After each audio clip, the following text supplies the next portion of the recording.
Shalom, all praise to the Most High, Yahweh, Ba'asham, Yahushai, Ba'asham, Okakwadash, and I will honor to the apostles of the GMS, and to the bishops, elders, and all the sincere brethren that are laboring in the truth like of the world, and to all the sincere brethren and sisters that listen to the truth.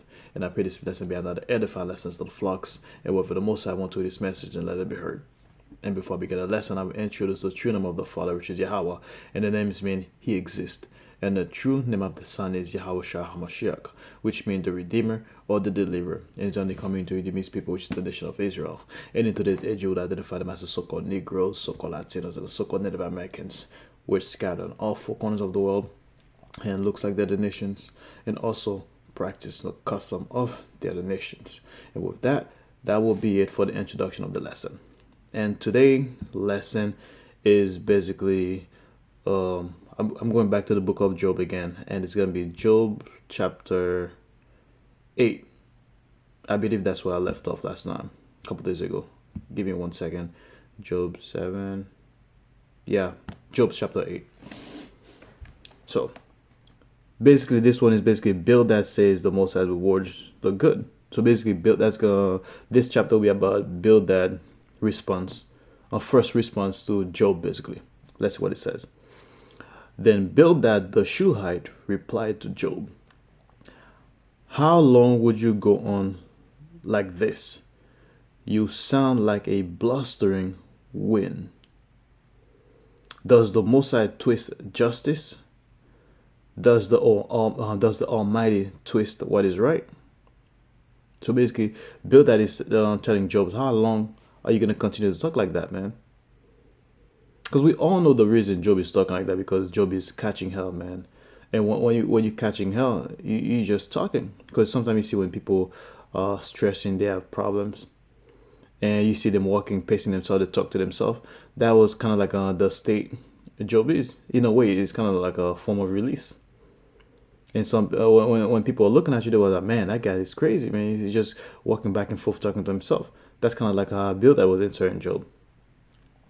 Let's see what it says. Let's go back and forth.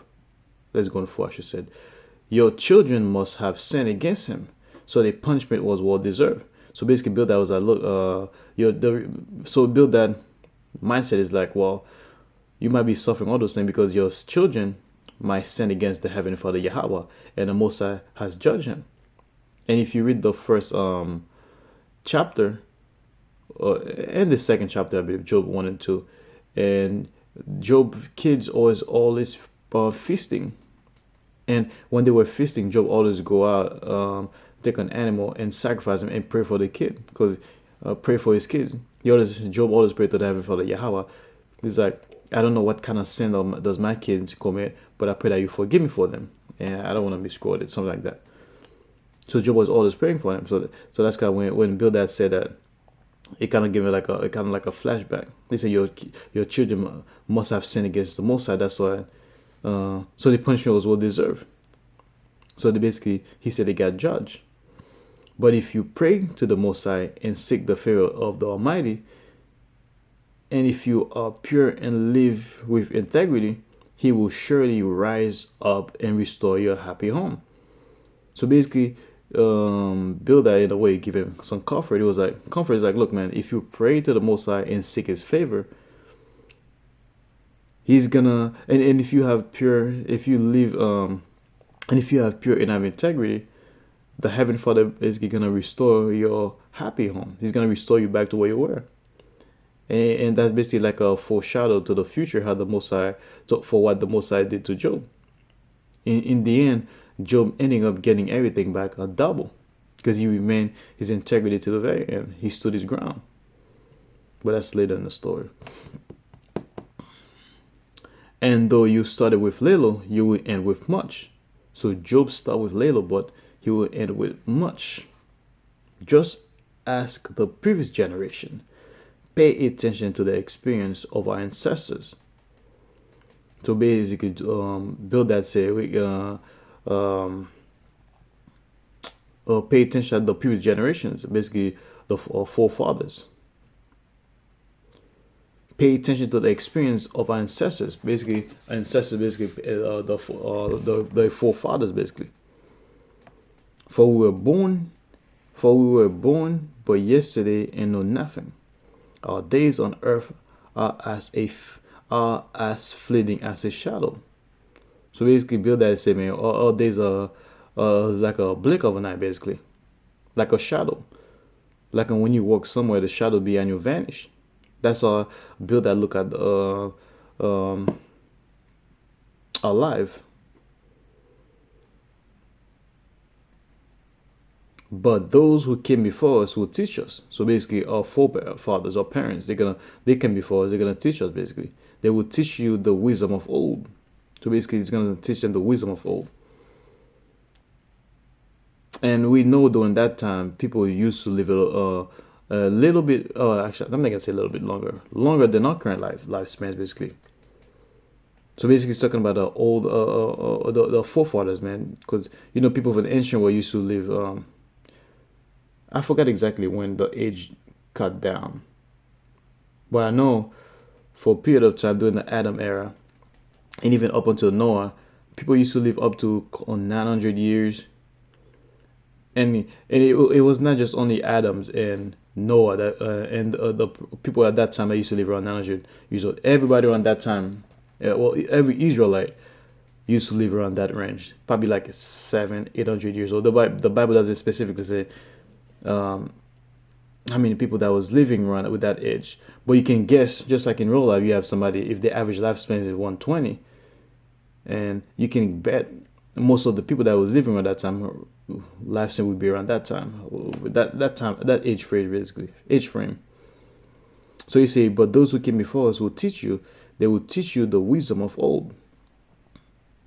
Can papyrus reeds grow tall without marsh? Can marsh grass flourish without water?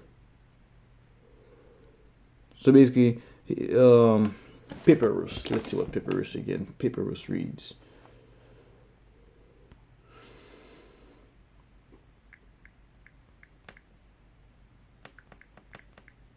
It's like a plant. It's like in a plant. So that's baby. Yeah, that's the brightness gonna be. Basically, it's kind of look like the grass. Paper. I don't know if you can see it.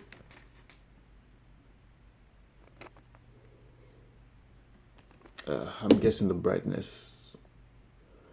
The problem is the brightness. I don't want to make it too dark where you can see. Okay, that's decent. It's still not though. It's still not the way I want it, but give me 1 second.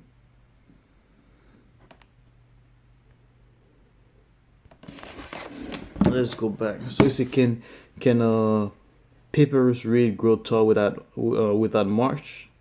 Can marsh grass flourish without water? While they are still flowering, not ready to be cut, they begin to wither more quickly than grass. The same happens to all who forget the Most High. So basically, build that.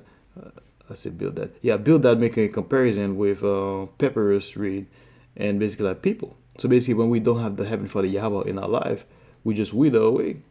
We don't. We become nothing. We become useless, basically. So without water, a plant cannot flourish. A plant would just die. They gradually wither. They wither away and die. Likewise, when you don't have the spirit of the Heavenly Father Yahweh within you, you basically good as dead. Oh, what was that again? Yeah, the same happens to all who forget the Most High. The hopes of the godless evaporate. So basically, the hope of the godless evaporates. So basically, anyone that's when you have no faith in the Heavenly Father Yahweh, when you don't put your trust in the Most High, basically you have no hope. You're useless.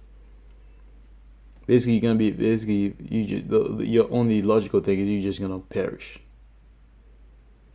Their confidence hangs by a thread. They are leaning on a spider web. They cling to their home for security, but it won't last. And we see that in today's age, man. People really don't put their faith in the Most High, man. They believe in their own accord, their own strength, or they'll tell you like, "Oh, I've been working my whole life. I got this. I got my own strength." They the thing that they do in this kingdom, if whatever wealth they have, their houses, their cars, they rely on that, without knowing they can't even hold it long enough.